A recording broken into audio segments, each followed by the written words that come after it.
Жана жолдоштор. Эркин тур. Кыргыз Республикасынын президенти Садыр Жапаровдун катышуусунда Жалал Абад шаарында 2-чи сот адилеттик үйү ачылды. Иш-чарага Кыргыз Республикасынын жогорку сотунун төрагасы Замирбек Базарбеков, жогорку соттун жана жергиликтүү соттордун судьялары, президенттин администрациясынын сот жана прокуратура органдары менен өз ара аракеттенүү бөлүмүнүн, сот адилеттик иштери боюнча кеңештин, судьялар кеңешинин, сот адилеттигинин жогорку мектебинин өкүлдөрү, сот тутумунун ардагерлери, ошондой эле министрлик ведомстволордун жана жергиликтүү бийлик өкүлдөрү катышты. Өз сөзүндө мамлекет башчысы сот адилеттик үйлөрүнүн ачылыштарынын негизги максаты бул негизинен укуктарын коргоо үчүн сотко кайрылган жарандарыбызга тиешелүү деңгээлдеги сапаттуу шарт түзүп берүү болуп саналарын белгиледи. Өзүңүздөр билгендей, бул 2-чи сот адилеттик үйү.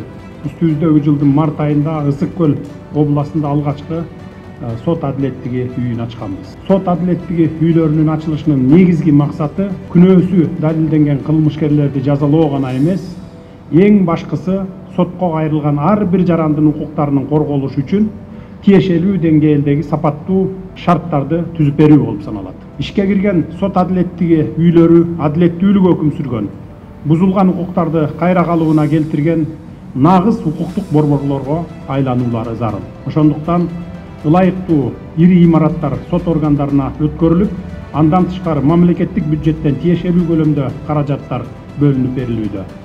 Мунун баары сот түзүмүндөгү реформалардын алкагында ишке ашып жатканын белгилей кетейин. Ал эми жогорку соттун төрагасы Замирбек Базарбеков тушоосу кесип жаткан Жалал Абад облусунун сот адилеттик үйү сот тутумунун тарыхында 2-чи болуп ишке берилип жаткандыгын айтты. Мамлекетибиздин жалпы сот тутуму Кыргыз Республикасынын президенти тарабынан көрсөтүлүп жаткан моралдык дагы, материалдык дагы чоң колдоолорго күбө болууда.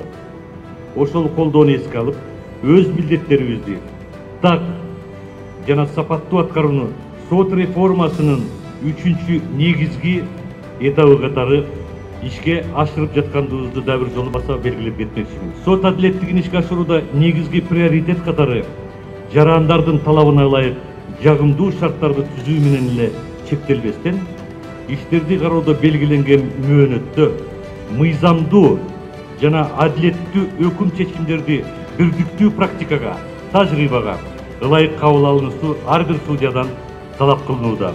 Белгилей кетүүчү жагдай, аталган имарат окуу жайы катары 1999-жылы курулган. 3 кабаттан турат, жер төлөөсү менен жалпы аянты 8640 чарчы метрди түзөт. 2010-жылы мамлекеттин менчигине өтүп, 2015 жылдан баштап Жалал Абад облустук ички иштер башкармалыгынын балансында болгон. Ал эми 2022-жылы бул имарат Жалал Абад облустук сотуна өткөрүлүп берилген. Азыркы учурда бул имаратта Жалал Абад облустук, Жалал Абад шаардык, Жалал Абад облусунун административдик соттору жана Кыргыз Республикасынын жогорку сотуна караштуу сот департаментинин Жалал Абад облустук башкармалыгы, Жалал Абад шаардык жана Сузак райондук сот аткаруучулар кызмат бөлүмдөрү, ошондой эле Жалал Абад аймактык сот приставтар кызмат бөлүмү жайгашты. 7 орган бир имаратта орун алып, судьялар жана кызматчыларга жергиликтүү соттордун кызмат жайлары үчүн бекитилген ченемдерге ылайык шарттар түзүлдү.